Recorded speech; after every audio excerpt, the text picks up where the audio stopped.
Hi guys, today we're going to be reading Front Desk Chapter 11.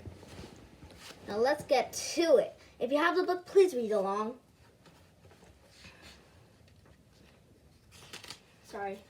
Uncle Mink stayed for 3 days until he could finally get his car fixed. With his broken English, he had a hard time communicating with garages, so I helped him call one up that was close by. At first, they weren't so keen to help. When they heard my voice, they said, "Sorry, we don't work on toy cars." I called back, and this time I borrowed a line from my customers. "I'd like to speak to the manager," I said. In the end, I got to the manager to send someone over to the motel to take a look at Uncle Mink's car. The repair guy told Uncle Mink he had a radiator problem. They managed to drive the car over to the garage where they fixed it for him. But when it came time to settle the bill, Uncle Mink came horribly short. We have given him $50, which was just about all the extra cash we had. What? With Mr. Yao changing the deal and paying us pay for the washing machine, the total bill was $200. So then Uncle Mink tried something crazy. He tried to pay the rest in coupons. He'd been collecting coupons from all over. There were coupons for free chicken nuggets at McDonald's, free haircuts at Supercuts, and free frozen yogurt. There were even coupons of free foot massages. "You can't pay in coupons," the garage manager wailed. "What am I going to do with free foot massages?" "We'll take them," his mechanics blurted out from the back of the garage. "Please, sir," Uncle Mink begged the manager. "It's all I have." The manager looked at Uncle Mink for a while, and after much deliberation, he sighed. He took the $50 and coupons, which he distributed to his mechanics. Everybody cheered. I couldn't believe it. We all waved as Uncle Mink drove away. He promised to return as soon to return soon and pay my parents back the $50. My dad told him not to worry about it and focus on getting far away from the loan sharks. In school that week, Miss Douglas asked us to write a short story.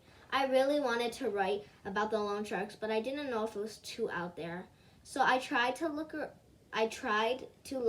around and see what other people were writing.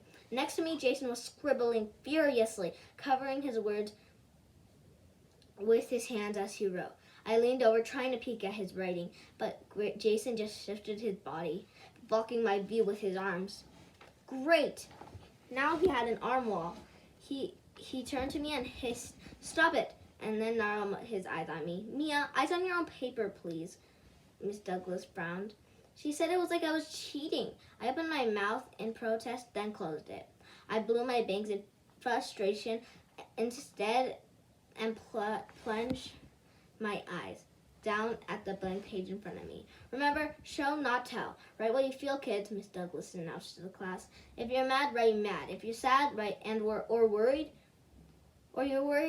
write sad and worried." I was all those things. I thought about Uncle Ming and his black eye and the way his voice rose and fell like a curtain when he said, "What do I do, buddy? They're gonna kill me." But when I put my pencil down on the paper, do you know what marched on the page? Puppies and houses. At lunch, Lupe sat next to me, picking at her turkey sandwich while I gobbled up my free school spaghetti. "Why were you looking at Jason's paper?" Lupe said. "You don't like him, do you?" "Are you kidding me? I can't stand him." "Good, because he's terrible," Lupe said. "You don't even know half of it," I muttered, shaking my head. "So what did you write about?" "I wrote about last weekend. My parents and I waited in line for a movie for an hour and at the movies for an hour, and then finally when we got up to the ticket booth lady, they were sold out. Isn't that sad?" "That's super sad." I was wishing and hoping one day that would be my super sad. "What about you? What did you do that weekend?" I told her about I turned to tell her about Uncle Ming, then thought, nah, she wouldn't get it. This is beyond the world of movies and trampolines and Shiba Inus. Just played with my dog, I lied.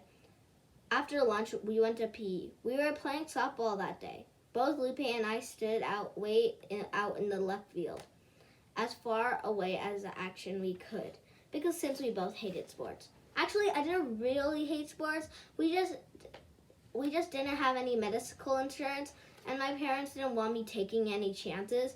What if you break your arm? My mom asked when I started going to school in America. What if a ball comes flying, hits you on the head, and you have to have stitches? Back in China, this wouldn't be a problem. As my uncle was a doctor. When I got sick, he'd come over and take care of me. My uncle always wore his stethoscope around his neck, and when we left for America, he gave it to my dad to take with him. I wish I could take you with me, my dad said to his brother. I'm sure there are doctors in America, my uncle said with a chuckle. It turned out there were doctors, just not for us. So my mom made me a promise every morning that I'd stay on the sidelines during gym class. It wasn't always easy just to stand and watch, but now at least I had Lupe with me. Today, we were so busy chatting, we didn't even notice when the softball landed right next to us. Lupe glanced at the ball and went right back to chatting. She didn't even pick it up. She must really hate sports. If you want to see what happens in chapter 12, make sure to see the next video. Bye!